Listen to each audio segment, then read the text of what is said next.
न केवल सुर्खियों में है बल्कि दिलचस्प और अहम भी हैं।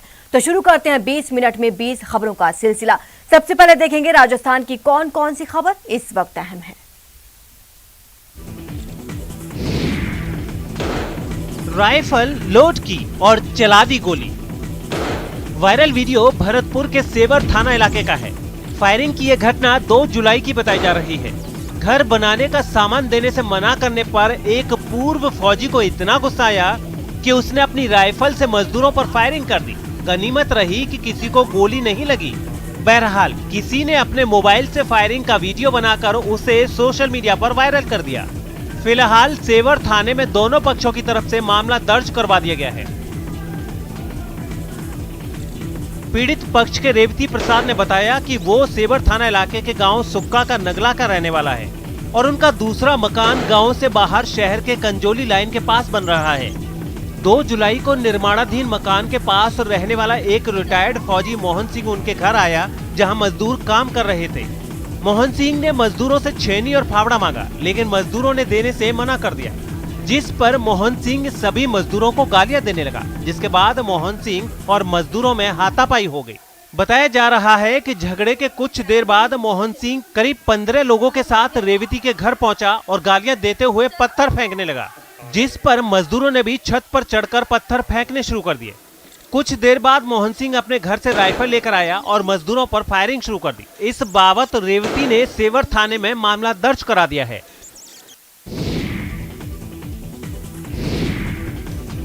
पाली में अपराधी कितने बेखौफ हो चुके हैं, इसका नमूना शनिवार की सुबह देखने को मिला, जब अपराधियों की गाड़ी का पीछा करते हुए पुलिस ने उन्हें रोकना चाहा, लेकिन रुकना तो दूर, अपराधियों ने पुलिस की गाड़ी को ही टक्कर मार दी। टक्कर के बाद पुलिस वाले गाड़ी छोड़कर भाग खड़े हुए, जिसके बाद अपराधियों ने पुलिस जीप में आग लगा दी और आराम से फरार हो गए। इससे पहले अपराधियों ने करीब 6 जगहों पर चोरी और लूटपाट की, जिसका सीसीटीवी फुटेज भी सामने आया है। आरोपियों की तलाश में पुलिस ने जिले भर में नाकेबंदी की थी। इसी दौरान रायपुर थाना की एक गाड़ी हाईवे पर गश्त कर रही थी, तभी एक बोलेरो कैंपर में सवार कुछ लोगों की हरकतें संदिग्ध लगी। पुलिस ने गाड़ी रुकवाने की कोशिश की। पुलिस के जवानों ने गाड़ी का पीछा भी किया और ली लंबा टोल के पास गाड़ी रोकने की कोशिश भी की, लेकिन अपराधियों ने पुलिस की गाड़ी को ही टक्कर मारी और उसमें आग लगाकर फरार हो गए। घटना की खबर मिलते ही एसपी सहित कई पुलिस अधिकारी मौके पर पहुंचे और पूरी जानकारी ली। उन्होंने पुलिस कर्मियों के ऊपर पहले गाड़ी चढ़ाने की कोशिश की। पुलिसकर्मी अपने बचाव में साइड में खेत की तरफ उन्होंने अपना बचाव किया। उसी दौरान उन्होंने गाड़ी पर पेट्रोल या ऐसा कोई ज्वलनशील पदार्थ डाल के उसमें आग लगा के वो फरार हो गए थे। अंदर का फायदा उठा के भाग गए थे। सूचना मिलने पर हम सभी लोग यहाँ आए, जिले भर में नाकाबंदी करवाई है। कुछ संदिग्ध लोगों को इसमें डिटेन भी किया, पूछताछ कर रहे हैं और जल्दी इसका खुलासा करेंगे। 1971 के युद्ध की 50वीं वर्षगांठ पर निकाली गई विजय मशाल जैसलमेर पहुंची, जहां रियासत के पूर्व महारावल चैतन्य राज सिंह ने मशाल का स्वागत करते हुए शहीदों को याद किया और मशाल का विधि विधान से पूजन भी किया। 1971 के युद्ध की विजय बनाने के बाद आज 50 वर्ष हो चुके हैं और उसको लेकर स्वर्णिम विजय वर्ष मनाया जा रहा है, जिसको लेकर उसकी जो मशाल है वो पूरे देश से होते हुए आज सरहदी जिला जैसलमेर में आई है। जी हाँ, वही जैसलमेर जहाँ हर नागरिक सेना का जवान है। चप्पे चप्पे पर जो है सेना के साथ कंधे से कंधा मिलाकर राज परिवार हो या फिर यहाँ की जनता, हर कोई खड़ा रहे। गौरतलब है कि भारत पाकिस्तान के बीच हुए 1971 के युद्ध में मिली ऐतिहासिक जीत के 50 साल पूरे होने पर स्वर्णिम विजय वर्ष के रूप में मनाया जा रहा है। इसको लेकर सेना की ओर से अलग अलग आयोजन कर खुशियां भी मनाई जा रही हैं। विजय वर्ष के उपलक्ष्य में दिल्ली से चारों दिशाओं में विजय मशाल रवाना की गई, जिसे प्रधानमंत्री नरेंद्र मोदी ने हरी झंडी दिखाई थी।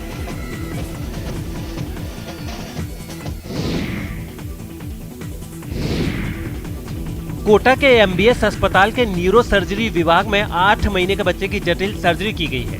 बच्चे के सिर के साथ करीब 700 ग्राम की गांठ जुड़ी थी, जिसे डॉक्टरों ने 4 घंटे ऑपरेशन करके हटाया है।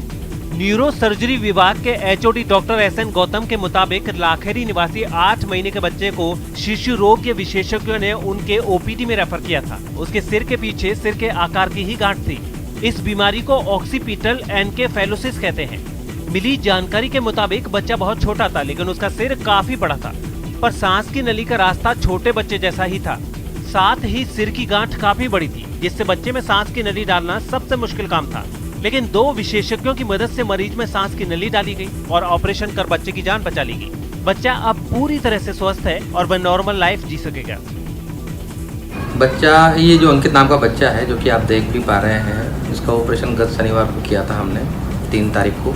ये जेकेलोन से हमारे पास आया था क्योंकि इसके जो सिर के पीछे की हड्डी है वहाँ से बाहर इसको एक गांठ जैसा निकल रहा था, जिसको कि हमने जांच कराया तो ऑक्सीपिटल एनकेफेलोसील बोलते हैं। बच्चे का ऑपरेशन बड़ा जटिल था क्योंकि इसको बेहोश करने के लिए जो इंट्यूबेट करते हैं वो बड़ा मुश्किल काम था।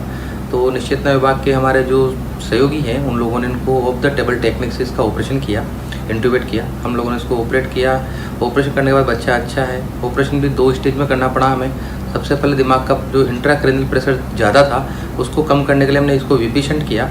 उसके बाद फर्दर उसके तुरंत बाद हमने इसको प्रोन कर करके इसका ऑक्सीपिटल एनकेफेलोसील को एक्सरसाइज किया। बच्चा बिल्कुल ठीक है, अब उसके टाँके निकाल के छुट्टी करने की तैयारी में है।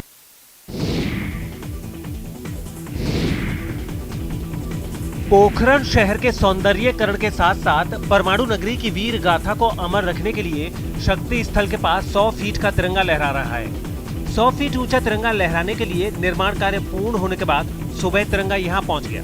शक्ति स्थल के सामने सुबह तिरंगा फहराने का काम शुरू कर दिया गया। करीब 2 घंटे में तिरंगा 100 फीट ऊंचे स्तंभ पर लहरा दिया गया, जिसके बाद बड़ी संख्या में उपस्थित कार्यकर्ताओं ने तालियां बजाई और जय हिंद भारत माता की जय के नारे भी लगाए। साथ ही मिठाइयां बांटकर खुशी का इजहार भी किया। परमाणु धरा पर लहराता तिरंगा आकर्षण का केंद्र बना हुआ है। तिरंगा लहराने के बाद यहाँ युवाओं की चहल पहल भी लगी हुई है। कस्बे सहित आसपास के गांवों और ढाणियों से भी बड़ी संख्या में लोग यहाँ पहुंचकर तिरंगे के साथ फोटो खिंचवा रहे हैं। परमाणु नगरी की इतिहास और गौरव की बात है कि पोखरण में आज 100 फीट का तिरंगा झंडा लगाया गया है नगर पालिका द्वारा और बहुत खुशी की बात है। 20 दिसंबर 2020 को मेरी फर्म को कार्यादेश दिया गया। कार्यादेश के साथ झंडे का स्थान निर्धारण और लेआउट प्लान स्वीकृत करके सक्षम स्तर पे मेरे को दिया गया। उसके आधार पर मैंने काम चालू करवाया। जिला कलेक्टर यूडी खान की एक पहल ने जिले के 1000 से अधिक परिवारों की जिंदगी बदल दी है। अब उन्हें वास्तव में सहायता मिलेगी, जबकि वो सहायता के लिए पूरी तरह एलिजिबल थे। उन्हें सहायता मिलनी चाहिए थी, लेकिन किसी भी कारण से उन्हें सहायता नहीं मिल पा रही थी। दरअसल सरकार के निर्देश पर प्रशासन ने कोरोना से अपनों को खोने वाले बच्चों और परिवारों को तलाशना शुरू किया, तो प्रशासन के सामने ऐसे बहुत से परिवार आए जो वास्तव में जरूरतमंद थे और उन्हें सहायता की सख्त दरकार थी। ये बात अलग है कि उन्होंने दूसरी बीमारियों से अपनों को खोया था, लेकिन मदद की जरूरत इन्हें भी थी। मामले की जानकारी के बाद जिला कलेक्टर यूडी खान ने नई पहल की और पूरे जिले में एक अभियान चला दिया। इस अभियान में 1250 से अधिक लोगों को खोज निकाला जिनको सहायता की जरूरत थी। परिवार के मुखिया को खोने वाले परिवारों को समाज कल्याण विभाग की योजनाओं से जोड़ा जाएगा। बच्चा 1,000 रुपए के हिसाब से बाकायदा स्कूल में पढ़ने के लिए दे रखा है पर मंथ, और साथ में 2,000 रुपया प्रति वर्ष के हिसाब से उनके जो स्टेशनरी और दूसरे खर्च हैं उनके लिए दे रखा है। इसी तरह से ऐसे बच्चे जिनके माता या पिता में से कोई भी एक या दोनों 1 मार्च 2020 के बाद में मृत्यु होगी। और अब देख लेते हैं कुछ अन्य राज्यों की खबरें। उत्तर प्रदेश में हो रहे ब्लॉक प्रमुख के चुनाव हर जिले में हिंसक रूप लेते जा रहे हैं। हर जिले में सत्ताधारियों की दबंगई खुलकर सामने आ रही है। ऐसा ही एक मामला जालौन में देखने को मिला, जिसमें सत्ताधारियों ने बीडीसी सदस्यों पर हमला कर दिया और 3 बीडीसी सदस्यों को जबरन अपने साथ ले गए। आपको बता दें कि पूरा मामला जालौन के 8 कोतवाली क्षेत्र के ग्राम सोमई स्थित किशोरी लाल बच्चा लाल यादव महाविद्यालय का है, जहां पर जिला हमीरपुर के भरुआ सुमेरपुर ब्लॉक के 49 बीडीसी सदस्य रुके हुए थे। तभी हमीरपुर के बीजेपी कार्यकर्ता गाड़ियों पर हथियारों से लैस होकर आए और बीडीसी सदस्यों पर हमला कर दिया और हथियारों के दम पर तीनों सदस्यों को जबरन गाड़ी में बैठा कर ले गए। वहीं सूचना पाकर मौके पर पहुंची पुलिस ने कुछ लोगों को हिरासत में लिया, जिनसे पूछताछ की जा रही है। भरुआ सुमेरपुर से ब्लॉक प्रमुख के उम्मीदवार जय नारायण यादव ने बीजेपी उम्मीदवार पूजा परमार पर गंभीर आरोप लगाए हैं। उन्होंने आरोप लगाते हुए कहा कि भाजपाई लोकतंत्र की हत्या कर रहे हैं और निष्पक्ष चुनाव नहीं करने दे रहे।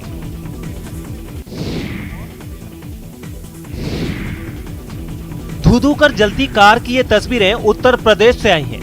हैरान करने वाली ये तस्वीरें ग्रेटर नोएडा के थाना बीटा 2 क्षेत्र के 130 मीटर रोड की हैं। दरअसल देर रात ग्रेटर नोएडा डाबरा गांव के निवासी ऊधम सिंह भाटी अपनी कार से दिल्ली से अपने गांव डाबरा आ रहे थे। ऊधम सिंह भाटी जैसे ही ग्रेटर नोएडा 130 मीटर रोड पहुंचे तभी वायर में शॉर्ट होने से कार में आग लग गई। देखते ही देखते लपटों ने पूरी कार को अपनी चपेट में ले लिया। ऊधम सिंह भाटी ने किसी तरह कार से कूदकर अपनी जान बचाई और पुलिस और फायर ब्रिगेड को घटना की सूचना दी। सूचना मिलते ही बीटा 2 पुलिस मौके पर पहुंच गई, लेकिन जब तक फायर ब्रिगेड की गाड़ी मौके पर पहुंचती तब तक कार पूरी तरह से जल चुकी थी। हालांकि फायर ब्रिगेड की गाड़ियों ने मौके पर पहुंचते ही आग को बुझा दिया। वहीं ऊधम सिंह भाटी ने बताया कि आग लगने से कार में रखे कई जरूरी कागजात जलकर राख हो गए।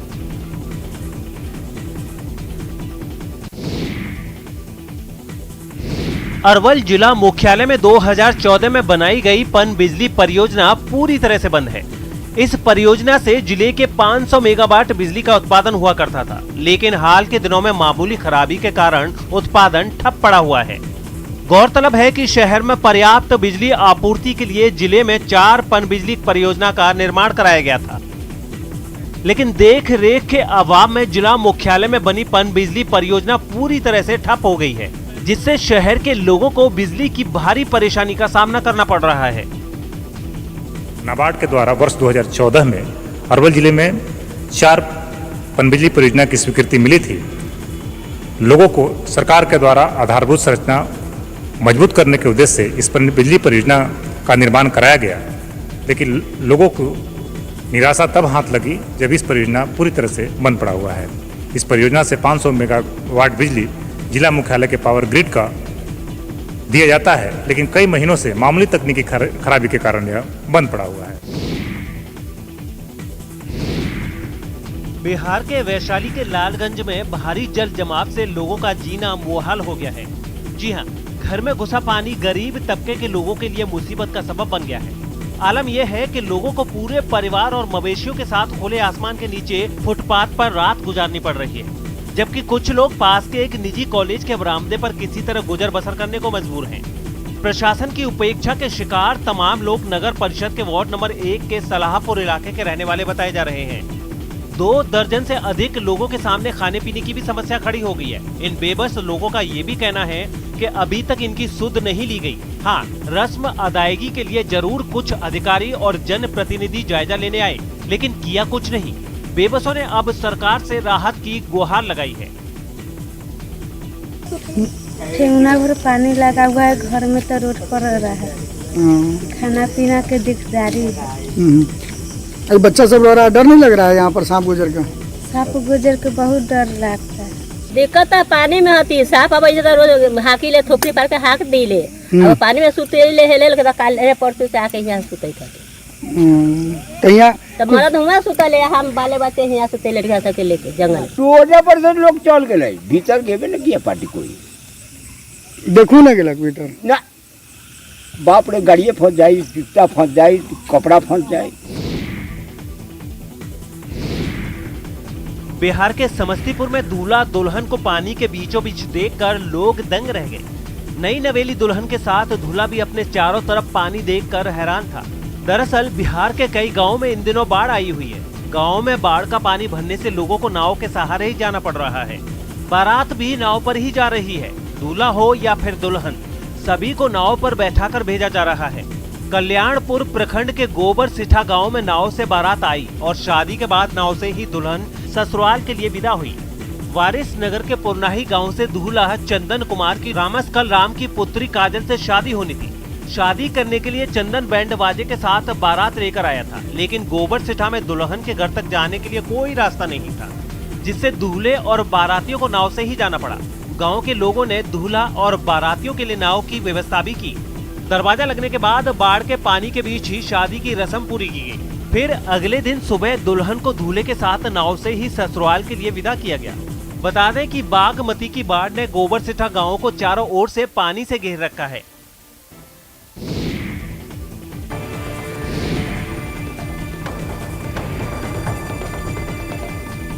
मीनापुर के गांव-गांव में बूढ़ी गंडक नदी का पानी फैला हुआ है और उसी पानी में तैर रही है खालिश जुगाड़ टेक्नोलॉजी से बनी पतीला नाव। खाना बनाने वाले 4 बड़े-बड़े पतीलों को जोड़ा और उसके ऊपर बिछा दी खाट और लीजिए बन गई पतीला नाव, जिस पर बैठकर ये ग्रामीण चल दिए अपनी मंजिल की ओर। खाने के लिए सब्जी या अनाज खरीदना हो या फिर इलाज कराने अस्पताल जाना हो, हाजिर है पतीला नाव। ये पतीला नाव हम लोग बनाए हैं अपने से जान की सुरक्षा के लिए। अभी हेल करके जाते हैं तो भर गर्दन कई भर माथे से ऊपर पानी है। सच ही कहा गया है, आवश्यकता ही आविष्कार की जननी है। जब मीनापुर के गांव सैलाब में डूब गए और कोई रास्ता नहीं बचा तो घर में रखे 4 पतीलों को बड़ी खूबसूरती से आपस में जोड़ दिया और उसके ऊपर बिछा दी खाट। अब यही पतीला नाव बाढ़ प्रभावितों की जिंदगी की गाड़ी खींच रही है। कभी मीनापुर चौराहे पर चले जाते हैं तो कभी गली मोहल्लों के सैर पर निकल पड़ते हैं। नाव का कमी के कारण हम लोग ये अपना से जुगाड़ी पतीला का जो खाना जो बनाते हैं उसी पतीला से हम लोग जुगाड़ी का खटिया डाल के बनाए हैं। सैलाब का सितम जीने नहीं देता, लेकिन मुजफ्फरपुर के ग्रामीणों के तेज दिमाग से बनी ये जुगाड़ नाव उसी बाढ़ की विभीषिका के बीच जिंदगी की नैया पार करा रही है। लेकिन जरा सावधान, ज्यादा इस कमजोर कश्ती पर ज्यादा बोझ जानलेवा साबित हो सकती है। Sudhir Kumar, news 18, Muzaffarpur.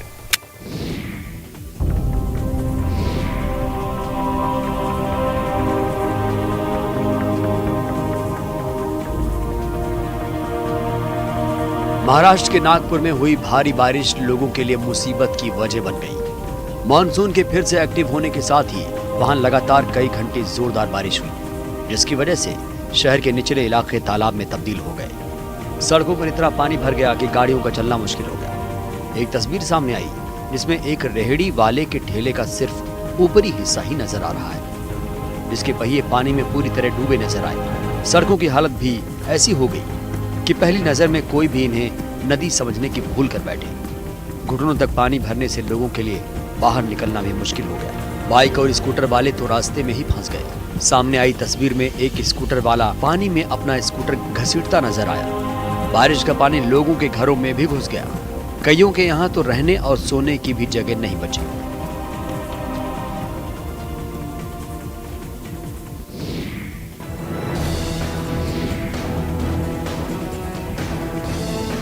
Night safari पर भी निकल जाएं तो शायद एक साथ इतने शेरों के दीदार न हो पाएं। तस्वीरों को दिल थाम कर देखिएगा और फिर नंबर गिनते जाइए। जी हां, आगे आगे शायद शेरों के परिवार का ये मुखिया है और इसके पीछे पीछे पूरा परिवार। एक नहीं, दो नहीं, 3 नहीं, 4 नहीं, पूरे 5। आप कह सकते हैं ये हैं हम 5। रात का सन्नाटा पसरा है और इस सन्नाटे को चीरते सुनसान सड़क पर ये सभी शान से घूम रहे हैं। हालांकि हाव भाव देखकर तो ऐसा ही लगता है कि ये सभी खुद ही डरे सहमे हैं, क्योंकि हाईवे के किनारे किनारे ये तेज कदमों से किसी ठिकाने पर जाने की कोशिश कर रहे हैं। अब जरा शेरों की इसी फैमिली की दूसरी कैमरे में कैद हुई तस्वीरें देखिए। इन तस्वीरों में भी आपको शेरों की पूरी फैमिली नजर आ रही होगी। ऐसा लगता है जंगल से भटक कर ये शहर में दाखिल हो गए हैं। यहाँ से अब जाना कहाँ है इन्हें भी ठिकाना नहीं पता है, क्योंकि बैरिकेडिंग देखकर खुद ब खुद इनके कदम रुक गए।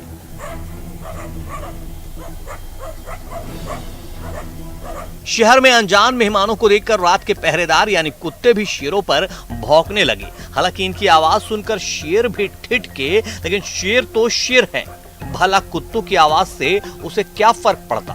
बताया जा रहा है कि ये तस्वीरें गुजरात के राजूला अमरेली पीपावाव हाईवे की हैं।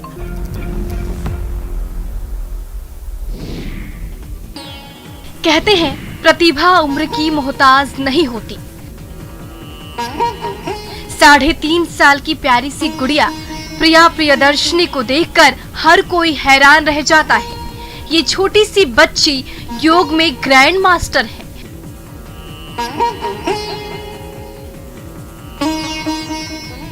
और योग में अधिकतम पोज देने में इन्हें महारत हासिल है।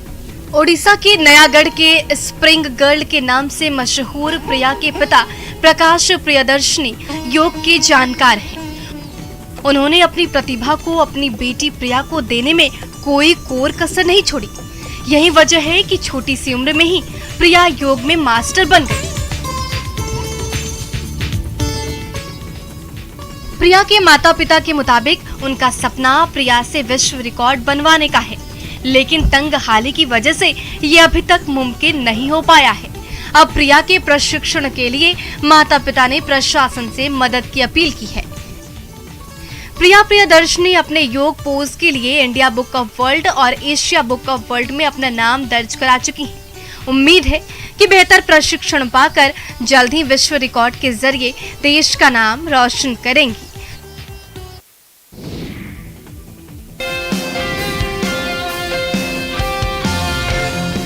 कटिहार के हाजी बसीर टोला का ये है प्राथमिक विद्यालय, जहां के शिक्षक इलाके में चर्चा का विषय बने हुए हैं।